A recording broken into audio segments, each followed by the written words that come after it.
Ladies and gentlemen, welcome to the English Daily Book Summary YouTube channel. In order to not stop learning, listen to an English book summary every day for free.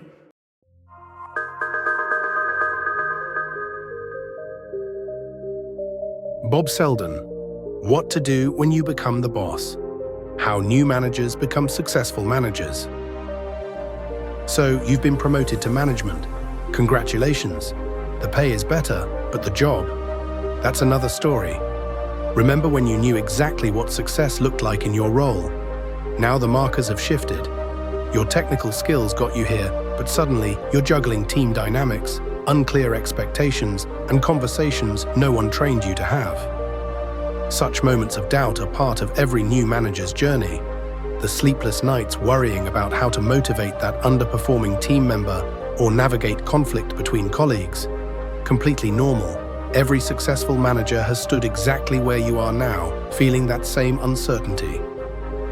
This blink offers the practical wisdom that experienced managers wish someone had shared with them during their first leadership role. It spells out what works, and it helps you take clearer steps right from the start. If that sounds good, let's get right into it. It starts with your team. Let's start right away with the bad news. Most people are promoted to management because they're great at something that isn't management. Then the job hits, with budgets to balance, reviews to run, strategy to lead, and conflicts to sort out. It's a lot, and it hits fast. But here's the good news. Managing effectively really boils down to just two components: task focus and relationship focus.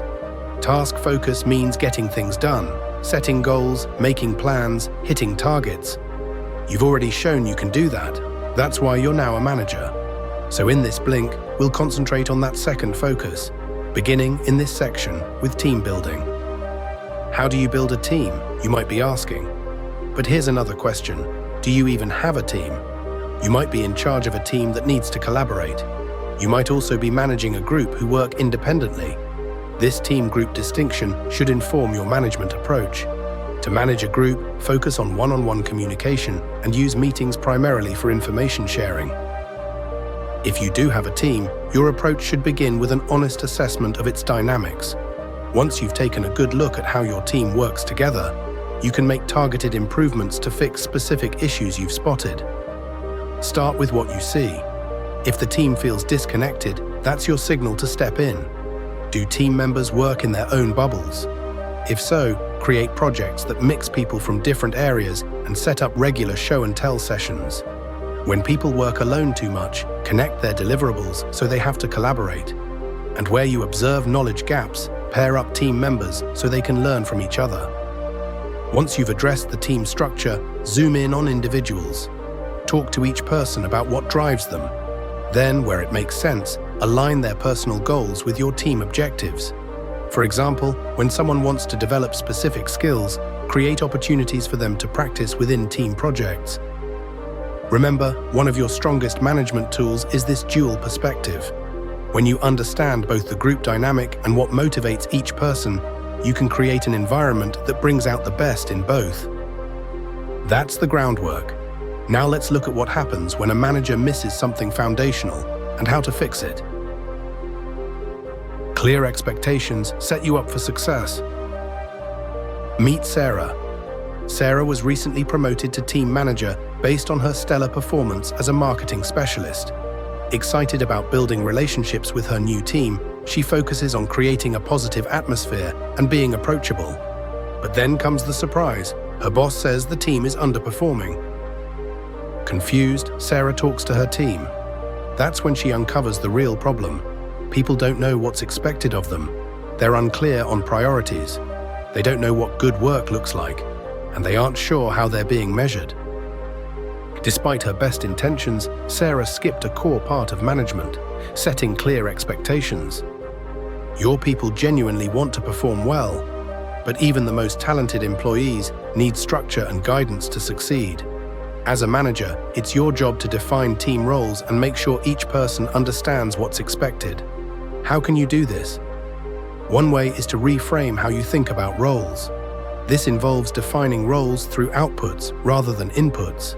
Outputs describe the result, For example, instead of saying a head of customer service supervising operations of the customer service team, an output-focused role description could describe that same duty as ensuring 95% customer satisfaction while maintaining efficiency standards. This output-focused approach immediately clarifies what success looks like. But who creates these role descriptions? Well, you do, but not on your own. Work with the person in the role to develop a shared understanding of what their job entails. This collaborative approach often reveals aspects of the role you might have overlooked. Once roles are defined, work with each team member to set performance standards. These should be specific and measurable. Think quantity, like the number of units produced or customers served. Then comes quality. These can be error rates or customer satisfaction scores. And finally, time. These could be deadlines met or response times. By taking time up front to establish clear expectations, you create the foundation for high performance. Your team members will thank you for the clarity, and you'll all spend less time addressing problems and more time celebrating successes. But expectations alone aren't enough.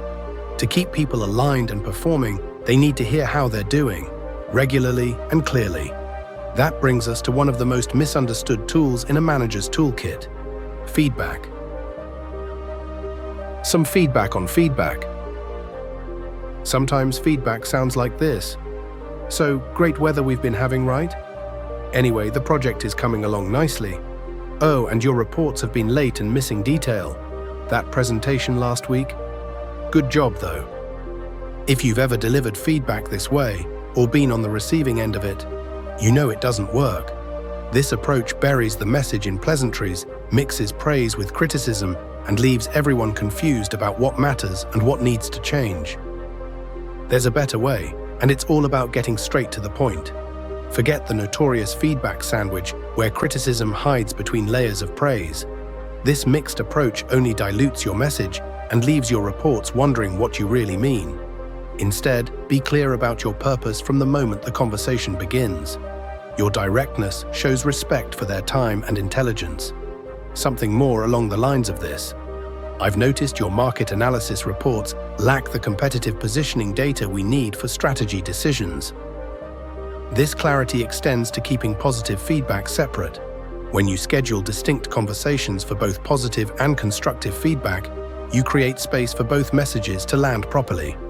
Your team members won't develop anxiety every time you call them into your office, wondering what bad news is coming after the obligatory compliment. Once you've established this clear framework, you need to watch your language. Using I messages transforms your feedback from accusation to observation. For example, don't say, "You're always late with your reports." Instead say, "I noticed the last 3 reports missed their deadlines." The first approach creates defensiveness. The second opens the door to collaborative problem solving. And when someone improves, acknowledge it. Instead of just saying "good job," try something like, "When you helped that new team member learn our systems, it accelerated their productivity and demonstrated the leadership qualities we value. Now they know exactly what made the difference and how it mattered." These principles build upon each other naturally when you reinforce improvement consistently. When you acknowledge positive changes in areas you've previously discussed, you create a clear cause and effect relationship between your feedback and their growth. By transforming feedback from dreaded encounters into valuable conversations, you'll unlock your team's potential. Done right, it builds trust, boosts motivation, and helps people grow in real time. And that growth? It doesn't happen in a vacuum. Teams change, people move on, which brings us to the next element of leading well: managing transitions. Manage employee transitions. You've cultivated team spirit, established clear expectations, and enhanced performance through thoughtful feedback. Your team now runs smoothly. However, the dynamic nature of teams means people will inevitably come and go. Learning to effectively hire and fire is essential for maintaining your team's excellence over time. Good hiring begins long before the interview stage. Start by thoroughly analyzing the position through conversations with those who understand it best. Ask them about critical situations or challenges that someone in this role typically faces. These insights will illuminate the truly necessary attributes, experiences, and behaviors required for success, beyond what might appear on a typical job description. With that clarity, you can now define your hiring criteria. Separate the must-haves from the nice-to-haves. Then, write compelling job descriptions and recruitment strategies that attract the right candidates, not the most. Focus on people whose values and working styles fit the team. During interviews, employ behavior description techniques that reveal past actions rather than hypothetical responses. For example, if you ask, "Tell me about a time when you had to deliver with limited resources," you gain insight into how candidates actually perform under pressure. Letting someone go is harder, but it needs the same care. Before proceeding, carefully evaluate whether termination is truly necessary or if performance issues might be addressed through targeted coaching and support. Many managers rush toward termination when development might salvage both the situation and a potentially valuable team member. If you've done that work and the problem remains, documentation matters. Keep clear records of performance issues, missed goals, or policy violations. This documentation protects everyone involved and grounds the difficult decision in objective facts rather than subjective feelings. Finally, manage the termination process with sensitivity while monitoring its ripple effects throughout your team. Address concerns openly while respecting the departed employee's privacy and dignity. A poorly handled termination can fracture trust across your entire team, while a respectful one, though never easy, demonstrates your commitment to maintaining standards while treating people humanely. Managing happens in all directions. Unless you've been promoted straight to CEO, kudos if you have, you'll need to manage more than just your direct reports. Managing sideways and upwards is equally important for your success. Sideways means working with peer managers from other departments who rely on your team's cooperation. You might coordinate with marketing on product launches, align with finance on budgets, and collaborate with IT on system upgrades affecting your workflow. These partnerships require skillful negotiation, especially when priorities compete. Looking upward, senior managers evaluate your performance, allocate resources, and make decisions affecting your team. Your boss likely faces pressure from their own manager, creating expectations that cascade to you. To manage these relationships well, start by clarifying expectations. Ask your manager directly about priorities for your performance areas. Schedule a focused conversation to discuss not just what needs doing, but how success will be measured. You should also ask which projects should take priority when time constraints emerge. Such early conversations prevent the frustration of discovering misaligned expectations during reviews. As you work with your manager, follow 4 golden rules that successful managers live by. First, no surprises ever. Keep your boss informed ahead of time about developments, good or bad. Second, never hide problems. Transparency builds trust even when sharing difficulties. Third, always do your homework. Come prepared with data and options. Fourth, don't undercut your manager. Support their decisions publicly, even when you've disagreed privately. Understanding how your manager works is part of your job. Notice if they prefer big-picture thinking or detailed analysis, morning meetings or afternoon decisions. When your styles differ, adapt thoughtfully. If they want brief updates while you prefer comprehensive reports, create concise summaries with detailed appendices. By managing effectively in all directions, not just downward, you'll build the support network and influence needed for both personal success and team achievement. But even when every relationship around you is working well, there's one you still need to manage carefully: your relationship with yourself. Remember to manage yourself. Let's meet Elena. She's a marketing manager with a big problem. Her team consistently delivers outstanding campaigns. She's built strong relationships with other department heads. Her boss showcases her work to senior leadership. By all external measures, Elena exemplifies management success. Have you spotted the problem yet? But here's what you don't see right away. Elena checks email at midnight, cancels vacations repeatedly, and deals with constant headaches. Last week, she missed her daughter's recital to fix a client issue her team could have handled. This morning, she snapped at a colleague over a minor miscommunication. She manages everything except herself. New managers fall into this trap all the time. A good starting point is to track your work hours honestly. Not just the time you spend in meetings or at your desk, but those constant little check-ins that quietly extend your workday. Noticing the pattern is the first step to changing it. With this awareness, you can start to set meaningful boundaries you'll actually follow. Establish when you'll be unavailable and actually honor these limits.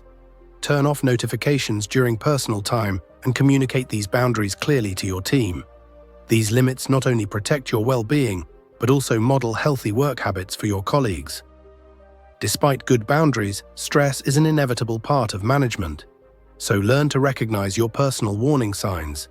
These could be disrupted sleep, physical tension, or difficulty concentrating.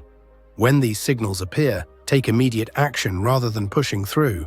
Even short breaks can reset your mental state and prevent unnecessary conflicts. Effective delegation complements these self-care practices. Identify your team members' strengths, assign appropriate tasks, and provide necessary resources. Then trust them to deliver. This shift from doing to enabling requires regular, proactive communication about capacity and workload before crisis points emerge. With your time protected through delegation and clear boundaries, you can focus on distinguishing between urgent and important work. Schedule dedicated time for strategic thinking and professional development, activities that are rarely urgent but always important for long-term success. By managing yourself with the same care you bring to managing others, you'll build a foundation for lasting success that benefits both you and your organization.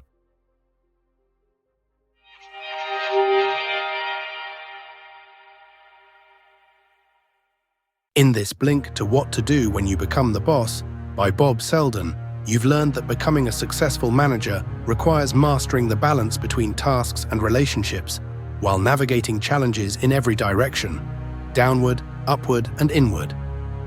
You now understand the importance of building a cohesive team by assessing dynamics and aligning individual goals with group objectives. Clear expectations and structured feedback are key to unlocking performance, while thoughtful hiring and compassionate transitions maintain team excellence.